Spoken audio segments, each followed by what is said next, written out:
we are in the fabulous Egani Islands. We're here on a pretty interesting and fabulous boat, really, a Trimaran. It's a Neel 47, belongs to Gregor, and he's been after a sail that's dynamic, easy to use for short-handed purposes. He basically sails the boat alone or with his wife, Florence.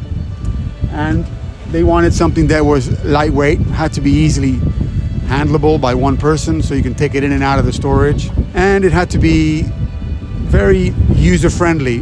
Lots of true wind angle range and lots of true wind speed range. It's not like he's going to change sails every time the wind picks up or changes angles. So after some thinking and talking with Gregor about what kind of sailing he does, we decided to design and build him a IFS FFR. IFS stands for integrated furling structure. The integrated furling structure means there's no anti-torsion cable, and the job of furling the sail comes down to the structural lens in the luff of the sail. That's made of high modulus fibers and transfers the torque from the furler at the bottom to the head so that the head starts spinning and the sail starts furling away. And the FFR means flat furling reacher. So it's obviously a flat sail rather than a spinnaker, and it's for reaching.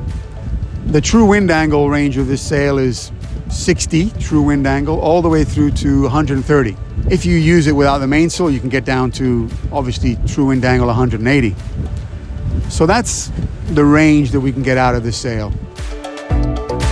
So this sail also had to be very easy to handle. Obviously no anti-torsion cable means you don't have a stiff, solid rope at the front of the sail. And what that means is you can fold it in a very tight radius without having to respect the radius of the anti-torsion cable. On this boat, you've got so much storage space, so much personal space. It's really a delight for cruising. Some monohulls or smaller boats, have to push the sail into a corner because that's the only place they've got left. Once you've taken into account all the toys, the stand-up paddle boards, the fishing lines, the barbecues, and all these things. So it needed to be able to be pushed easily into any corner that you can find on a boat. The lightness also affects how quickly the sail takes its shape with wind strength and as much controllability. Ease the halyard, the sail gets deeper, and the lack of anti-torsion cable helps to make the sail go deeper. When Gregor and I were talking about what sail to choose, it had to be reasonably flat because the boat accelerates so quickly. And as it accelerates, the apparent wind goes forward, and as it goes forward, you need a flatter sail, otherwise the sail would collapse. So the question is it suited to this boat? I think so. I'm pretty impressed by the wind angle range, and I think we got it right. We've just furled it and unfurled it 3 or 4 times. It's very easy. But my wife Alicia is, okay, it's very simple. She's easing the sheets and I'm pushing on the electric winch. But if you didn't have an electric winch, you put the furling line around a normal winch and furl away. This particular sail we fitted with a light UV band. So we'll wait until we get into the port of Favignana, and when we're nicely securely anchored, we'll take the time to go forward, with no danger because of a boat moving, and take the sail down, put it in its bag and put it away. We don't want you to leave the sail up in the sun for days and days, weeks and weeks on end, because it is a light cloth. And like it or not, that light cloth cannot take heavy UV protection. Otherwise, the leach of the sail would have a terrible shape and be compromised in its performance. Deciding what sail to buy is not that clear, maybe not that easy. We sat down and he said to me, I'm lacking some power in the light winds and I'm lacking some power, sort of downwind. I've got a spinnaker, it's in a sock, I'm single-handed, and I want to be able to maybe even use this sail on its own. So thinking about how you want to sail is the beginning of understanding what you need and helping your sailmaker understand what you need. I listened to Gregor, I investigated, researched a little bit about what performance profile the Neel 47 has.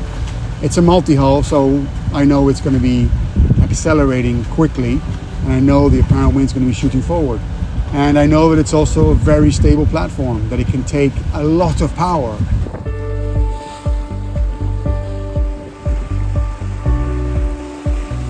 So we're at the front of the Neel 47, and I wanted to just show you a little bit about the hardware that we need for the sail. We can see a Facnor furler, and the sail's connected to that furler. And that Facnor furler is connected to a tack line. And then we have a furling line, which leads back to the cockpit and the powered winch. So the setup is pretty straightforward. You don't need an adjustable tack line. This boat has it.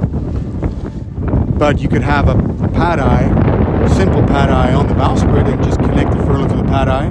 The rope goes all the way to a powered winch, and it's continuous. So it goes to the winch and then around the winch a few times and then back again to the furler, which I'll demonstrate here. So these are the two furling lines, the ones going to the winch and back from the winch.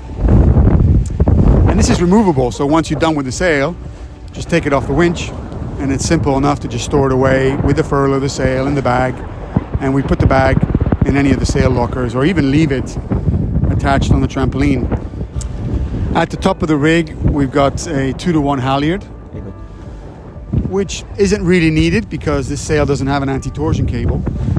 But what it does do is reduces the load on the winch and reduces the load on the clutch. So we fitted a 2-to-1 halyard to keep the load low. The setup's pretty straightforward and it's for ease of use. So we can't make things that are complicated. We've not used any locks or anything adjustable.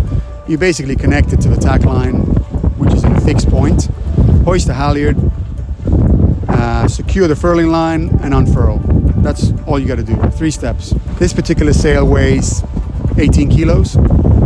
I think it's 160 square meters, I think. Can't remember now. And I think it's very manageable weight for one person to handle. So, yeah, like I said before, I think it's a really nice combination. I'm pretty pleased with the outcome.